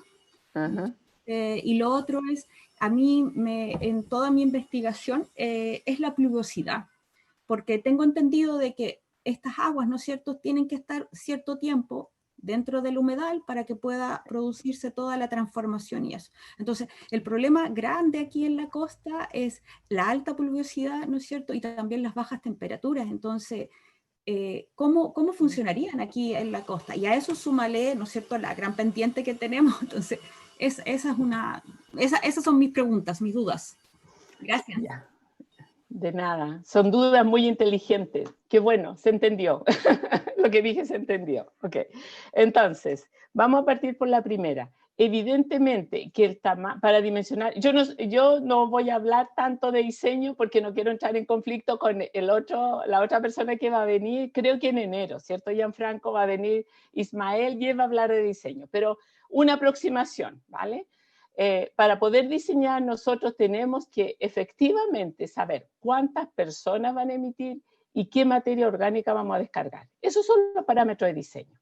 Y la materia orgánica la vamos a poder medir, porque podemos ir a sacar agua, ¿cierto? Le medimos DQO y DBO y sabemos en miligramos litros cuánto va a haber y multiplicado, ¿cierto? Por la dotación de personas. Y con eso yo puedo diseñar. Más o menos por persona son 2,5 metros cuadrados, más o más menos, puede ser menos, más, depende de cómo se diseñe. Pero es un territorio que es interesante de considerar y por eso se considera en áreas rurales y jamás en áreas urbanas, porque no tendríamos territorio para depurar y por eso es que las tecnologías en área urbana son sistemas de lodo activado, intensivos, ¿cierto? Y la tecnología que se utiliza es de Gremón, ¿ok?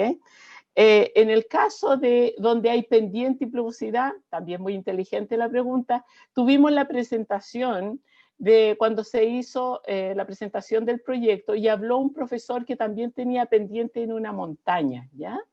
Y era el colombiano. Entonces él decía que como tenía tanta pendiente, él lo que puso un primer sistema anaeróbico y después utilizó humedales pequeños.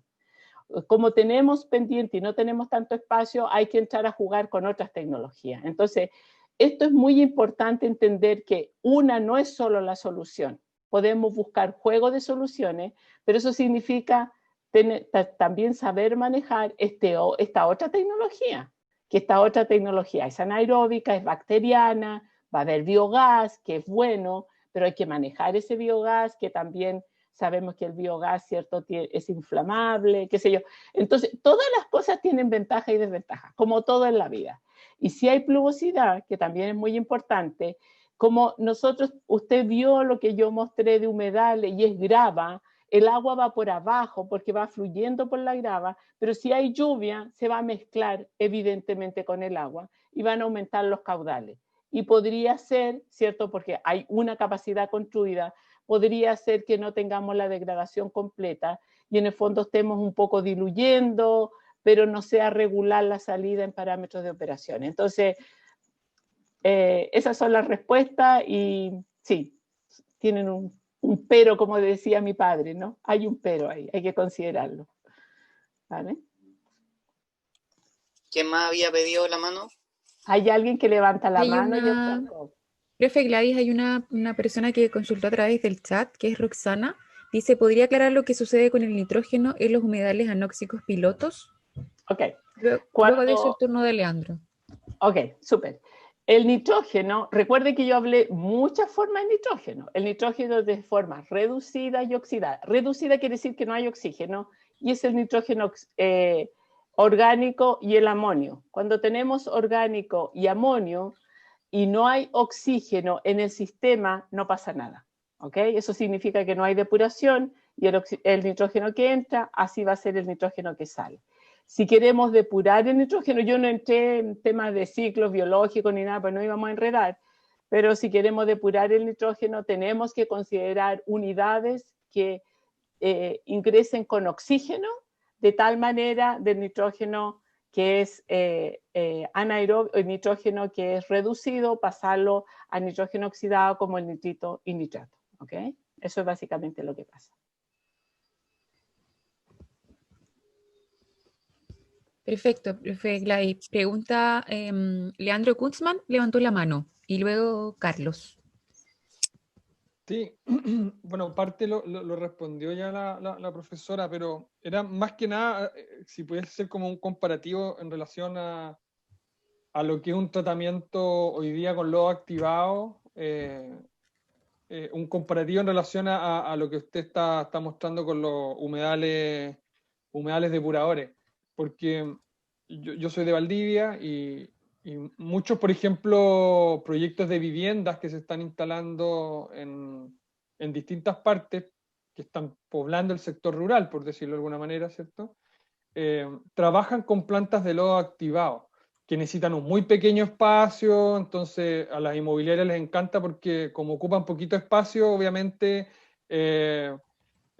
hacen mucho más atractivo el proyecto desde el punto de vista económico, ¿cierto? Pero no sé, con la normativa que usted mostró al final, digamos, esa agua termina yéndose al río, principalmente después del tratamiento, digamos, con los activados, y no se utiliza para riego, que se pudiese utilizar, ¿cierto? Pero ahí con la normativa que usted explicó, principalmente solicitarían, y esta es la otra pregunta, que hubiese esa separación desde el origen, ¿cierto? Desde la casa, y eso sabemos que por lo menos en viviendas no sucede, ¿cierto? Y va todo a un mismo alcantarillado y va a parar todo, digamos, a una misma planta. Entonces, no sé si nos pudiese dar como una reflexión al respecto, porque es bien interesante el tema. Sí. Ya, vamos a partir por lo primero. ¿El lodo activado funciona? Cuando lo compramos, nosotros, ¿cierto? Venimos con certificado que eso funciona. Funciona si lo sabemos operar bien. ¿Ok? Entonces no está mal instalar un lodo activado, pero usted tiene que pagar la operación del lodo activado. Es como cuando se compra un Rolls Royce, ¿ya? Usted compra un Rolls Royce y usted dice, ya, tengo 100.000 pesos para ir a pagar la patente. ¿Y qué pasa? ¿Vamos a pagar con 100.000 pesos la patente del Rolls Royce? Ni soñar, ¿cierto? Entonces hay que pagar el precio de la operación. Y pagar el precio de la operación significa que usted tiene que contratar a alguien capacitado para operar. El humedal construido, perdón, el lodo activado sí funciona, ¿ya? El problema es que en las áreas rurales se ha vuelto un elefante blanco, porque en las áreas rurales no hay dinero, pero esto puede ser distinto a las segundas casas rurales, que es otro nivel adquisitivo, no hay dinero para pagarle a un operador. Usted tiene que pagarle a un operador, ¿cierto?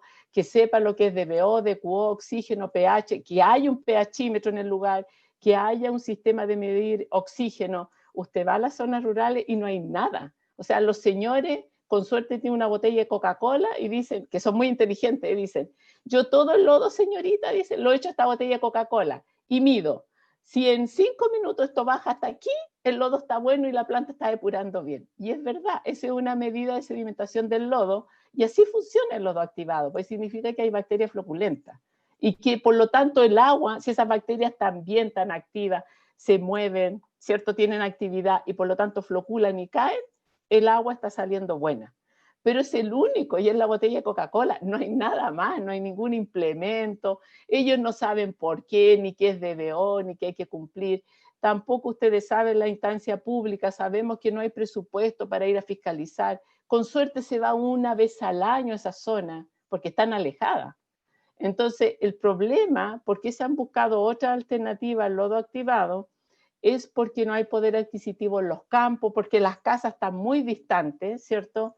Y no podemos conectarla por el alcantarillado, entonces tienen que haber soluciones más únicas. Ahora, yo me atrevería a decir en estos condominios, estamos hablando como de condominios, no sé, son zonas rurales, pero ahora ya medias urbanas, donde hay casas no tan lejos como de aquí a 2 horas caminando, sino que las casas las vemos. Por lo tanto, tenemos que tener un sistema de recolección. El poder es distinto adquisitivo, yo creo, de esas personas, creo que son segundas casas, y por lo tanto, si tienen claro que hay que de alguna manera pagar por ocupar esa tecnología, las cosas van a andar bien, ¿ya? En el segundo caso, con toda esta nueva ley, por eso todos los cambios vienen con un cambio de mentalidad, ¿ya? Y yo creo que tiene que ver también con una mejor sustentabilidad. Todos sabemos que el cambio climático claramente va moviéndose hacia el sur. Por ejemplo, Concepción, ¿cierto? Ya tenemos, le decimos el Tropiconce, porque tenemos soles, tenemos lluvia. Está claro que el clima nos cambió, a Temuco también. En Temuco hay viñedo, en el sur hay viñedo. ¿Cuándo había eso? Yo cuando era pequeña, plantar una parra o perder el tiempo, ¿cierto? En plantar una parra era para que tuviera hongos, ¿cierto? Por la cantidad de agua. Ahora ya no es así. Por lo tanto, el MIMBU, eso es lo que quería llegar, va a tener que ajustarse a estas nuevas normativas también.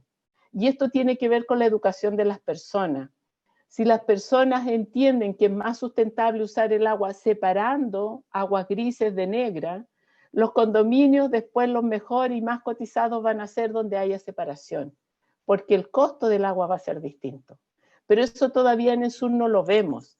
Ya se está pensando, por ejemplo, en cambio de estructura de costos en el norte. Nosotros estamos pagando por metro cúbico de agua consumida. En Santiago, por ejemplo, en estos momentos han tenido que implementar nueva infraestructura, sobre todo cuando vienen las lluvias aluvionales. Entonces están poniendo ciertos sistemas que contienen estas aguas que son muy cargadas en sólido y no se pueden potabilizar. Entonces la empresa, que son Agua Andina, ¿verdad? En Santiago, la empresa ya se está pensando, si yo estoy gastando millones de millones para poner estos nuevos sistemas de piscina para que no haya discontinuidad en agua potable, ¿cómo va a ser la estructura de costos de las personas? ¿Ok? Entonces el cambio climático está trayendo un cambio de mentalidad, de mentalidad de pagos también. Y este cambio de mentalidad de pago es que en nuestra factura van a haber costos fijos por infraestructura, que no van a ser menor, no es 1.000 pesos, ¿vale? Porque uno dice, no gasto nada y son 1.500 pesos, ¿cierto? Ese es el pago básico. Con cambio climático estos costos van a aumentar porque las empresas van a tener que construir más para nosotros tener siempre disponible el agua. Y por lo tanto, eso yo creo que va a ser también un cambio en el sistema inmobiliario para poder gestionar mejor el agua dentro de la vivienda, ¿ya? Entonces, seguramente ahora el MIMBO y todo, no hay todavía a lo mejor lineamiento, pero le aseguro que cuando empiece a pegar el bolsillo en pago de boleta, se va a venir el cambio. Usted sabe, cuando pagamos, ahí nos damos cuenta que hay que hacer cambio y hay que gestionar las cosas distintas. Creo que con esas dos cosas respondo, ¿no? Súper. Yo quisiera sacarla un poco del contexto en que usted muy bien lo ha planteado el tema. Pero a mí, como ciudadano de este planeta, digamos, me encantó lo dice que usted hizo 3 veces en su exposición, le escuché, que estamos viviendo un momento histórico, no cabe duda de eso, que estamos viviendo un momento histórico, ¿no es cierto? En todas las áreas, incluido esta arca de incertidumbre en todo aspecto, incluido el medio ambiente. Y a mí me llama la atención de que todo este conocimiento que tiene el intelectual, que el Eterno le dio,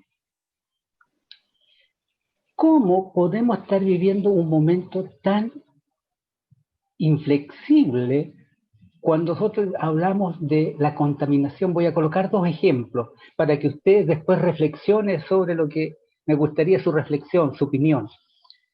Digamos, si nosotros hicimos no contaminar y uno va al supermercado, encuentra todo plástico, champú plástico, esto plástico, cloro plástico, todo bolsas, una infinidad. Pero si de repente tenemos que reciclar y buscamos todo lo que genera eso. Entonces, damos un antibiótico, un analgésico al problema, pero no vamos a la enfermedad, no la extirpamos, sino que damos antibiótico para paliar el dolor. Entonces, ahora, nosotros acá en Valdivia, yo creo que somos privilegiados con el agua que obtenemos a través de la naturaleza. Y del agua potable, donde se extrae en la época de verano, el agua que distribuye a la red pública de agua potable acá en Valdivia, tiene 2 sistemas. Uno que la extrae del río en la época de verano y la otra en la época de invierno la extrae más por el asunto de la lluvia. Pero donde la extrae en la época de verano, hay una planta de papeles que está a menos de 300 metros, donde se extrae el agua que bebemos en la época de verano. Entonces uno dice, no es necesario tener un coeficiente intelectual alto para darse cuenta digamos, de lo equivocado de que estamos como sociedad. Por eso comparto mucho usted lo que está diciendo, que estamos viviendo una época de cambio. Y ese cambio, personas como ustedes son las que tienen un tremendo rol en dar a entenderle a la sociedad lo equivocado que estamos en haciendo las cosas, a pesar que tenemos un conocimiento tan vasto como nunca antes lo hemos tenido. Entonces, esa era ¿qué reflexión tiene usted para dónde vamos como sociedad? Es difícil, es difícil no ser negativa, pero voy a ser positiva, don Carlos, ¿vale? El micrófono, quedó el micrófono apagado. Bueno, don Carlos en realidad me pone en aprieto, pero yo quiero decir esto, ¿ya? Sin duda, la huella que las personas estamos dejando en el planeta es una huella muy complicada para el planeta, porque no es capaz de responder con los recursos que tiene, ¿ya? Primero, hay muchas publicaciones ya con proyecciones al 2050, 2100, y también proyecciones de recursos naturales del planeta, y por el otro lado, curva de crecimiento de la población, en que en realidad, si buscamos los equilibrios, ese equilibrio no se produce. Y hay gente que tiene una visión muy negativa de cómo va a colapsar la sociedad humana en el planeta, porque no está viendo el colectivo como sociedad, sino que cada uno se está mirando cómo tener más. Y si no, ustedes miren la televisión, que yo miro todos los días el noticiero de la hora de almuerzo, entonces vamos y vemos que estamos todos infectados y le abren un mall a alguien y vemos las colas de la gente en el mall. Y uno dice, pero ¿cómo va a comprar regalos a Navidad si estamos todos con los PIC, que ya no, en Concepción creo que ya estamos sin cama? Sí, están derivando las personas. Pero ¿cómo la televisión les dice que está abierto el mall para que vayan a comprar? ¿Y cómo la gente va a comprar? Que eso es lo que uno no entiende. Entonces, el rol que no solo tengo yo, sino que el rol que tiene la universidad, ¿vale? Para poder hacer el aporte del granito. Y por eso dije tantas veces redes sociales. Yo sé, yo personalmente no tengo redes sociales, así que ni me busquen, ¿ya? Yo sé que las redes sociales para algunos, ¿cierto? Es como algo nefasto, pero si transmitimos por ellos cosas buenas son importantes, ¿ya? ¿Y por qué dije tantas veces las redes sociales? Porque la clave, y yo creo que es el rol de la universidad, decir las cuestiones en forma neutra y también apoyar a la política pública. Esto no se había dado antes, ¿ya? Esto que yo estoy diciendo, que tengo una trayectoria de muchos años de la universidad, esto no se había dado antes, pero ahora hay todo un cambio de institucionalidad en Chile. Ahora tenemos un Ministerio de Ciencia, Tecnología, Conocimiento e Innovación que está dirigido por científicos y que claramente entendemos que lo que es técnico y es científico es así, que después eso tenemos que entregárselo a un político para que el político se conecte con la sociedad y arme leyes. Yo sé que ahí también estamos, ¿cierto?, en un jaque en estos momentos, pero también, así como hay gente clara en la universidad que quiere aportar, hay gente en la política que también quiere aportar y también está haciendo las cosas bien. Entonces, es clave de nosotros, la sociedad, poder entender quiénes son los representantes de la sociedad y armar este círculo o esta línea virtuosa en que la universidad entregue los conocimientos, porque ese es el rol de nosotros, formar, comunicar, ¿cierto? Carrera de pregrado, doctorado, postdoc, formar nuevos profesores que vayan a otras instancias, etcétera, que nos reemplacen incluso, o que ocupen otros puestos, incluso estos nuevos doctores que ocupen cargo en el sistema público. Por lo tanto, lo que yo le diría a don Carlos, la única manera que yo veo cómo aportar a nuestra sociedad es poder contribuir a que tengamos buenos representantes en las políticas públicas, quienes toman, ¿cierto?, de alguna manera las decisiones y que trabajen, y quien toma las decisiones para la sociedad son los políticos. Nosotros podemos entregar información y formación, ¿ya? Y por eso es que yo les digo, estamos haciendo esto, mírenlo, por favor, síguenos, díganlo like, mándennos ideas para hacer cosas. Las redes sociales es para allá y para acá, nos pueden mandar ideas también. Y nosotros, al tener este centro, por lo menos es nuestro 7º año, tenemos 3 años más y podríamos ir a continuidad. Mientras mejor nos vaya, más información podemos generar para todo, y aquí estoy precisamente por estar en la dirección de un centro, si no, no estaría. Entonces, estas instancias son importantes para poder construir buenos puentes, para hacer buenas políticas públicas y para disminuir, ¿cierto?, para tener buena calidad de vida y disminuir los impactos sociales y todo.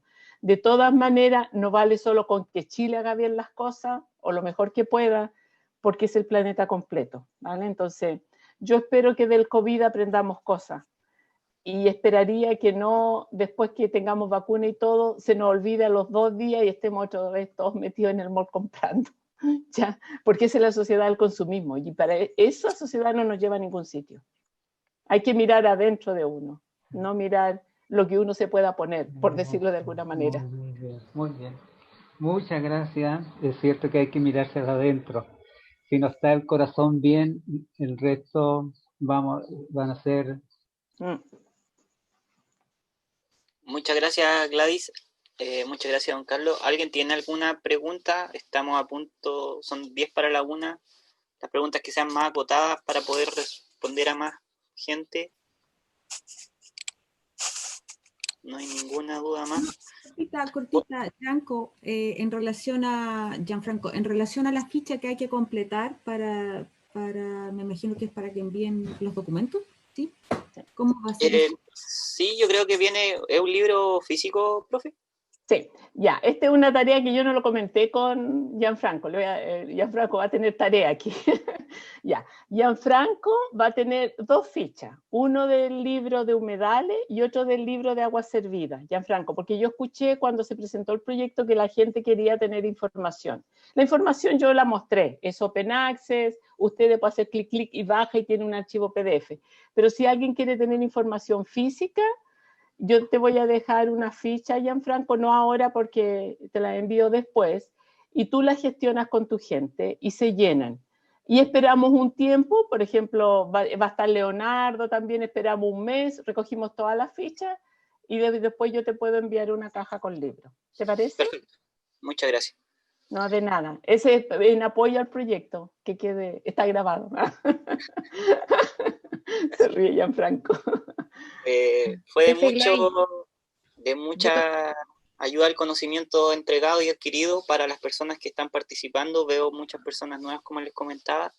Es importante entender los pretratamientos y post-tratamiento al sistema de humedal. Si bien el humedal no va a matar patógenos, ni va a matar virus, es importante igual hacer un post-tratamiento o tratamiento terciario.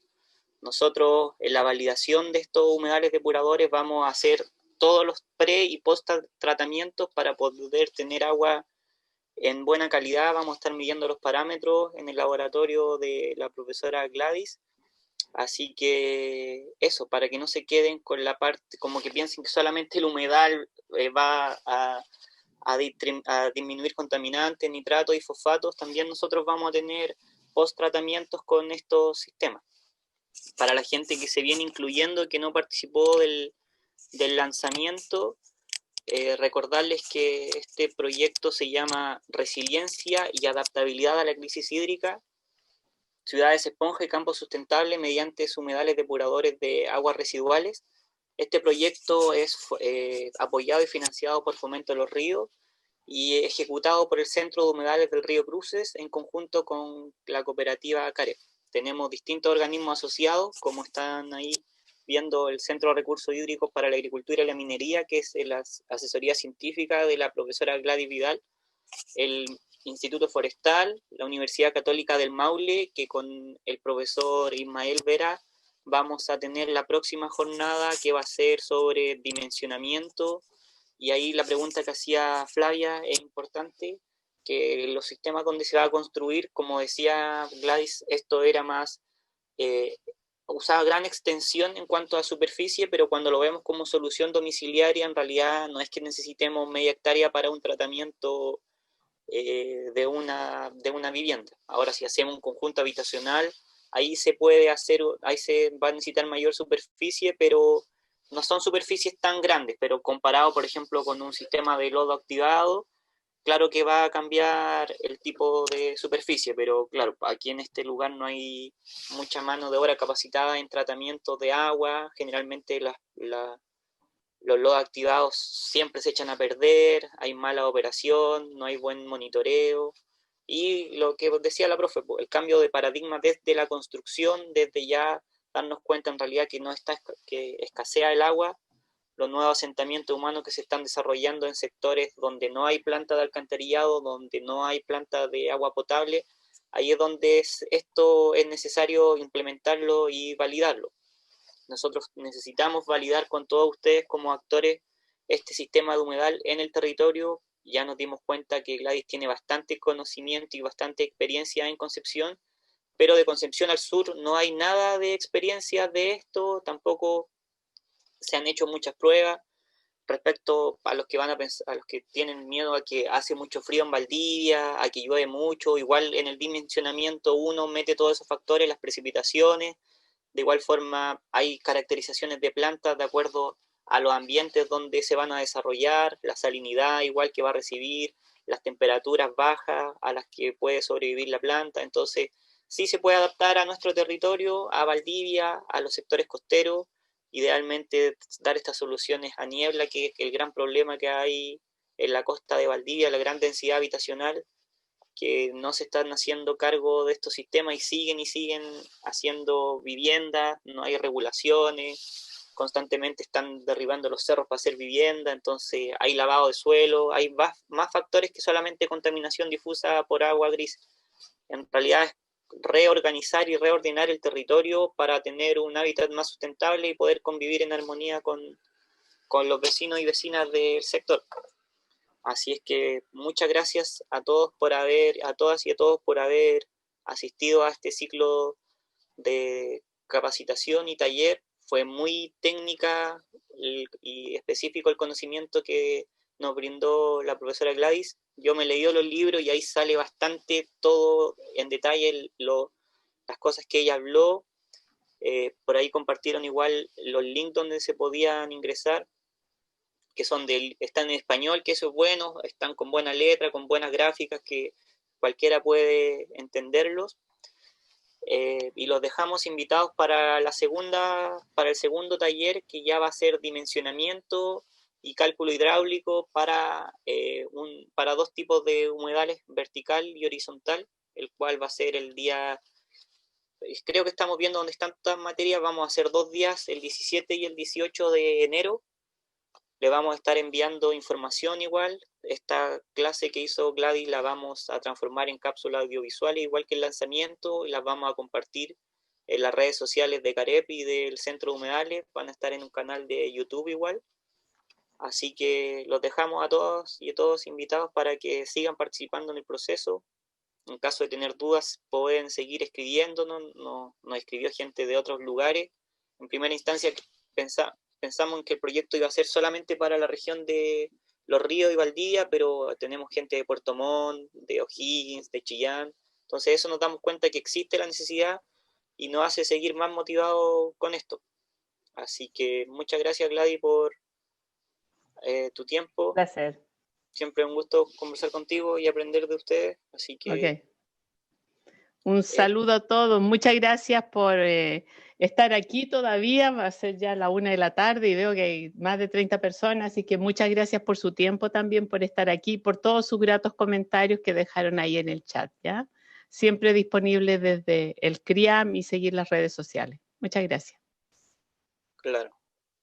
Así que muchas gracias. Milena Hermosilla va a contactarse con ustedes para que nos puedan compartir después sus teléfonos o tengamos una retroalimentación más cercana para que no estemos tan perdidos. Si tienen dudas nos pueden escribir, como les vuelvo a comentar, porque la idea es eso, es aterrizar todo el conocimiento que anda dando vueltas hacia las personas y que lo apliquemos de verdad.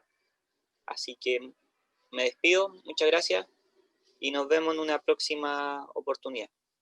Nos despedimos a nombre de CAREP, Centro de Humedales igual, que no pudo estar, pero está de atrás viendo todo. Así que muchas gracias. Chao. Chao a Gracias todos. por participar. Chao. Los correos de contacto se tomaron, así es que luego se va a enviar la ficha que dejó la profe Gladys. Yo tomé contacto de los correos.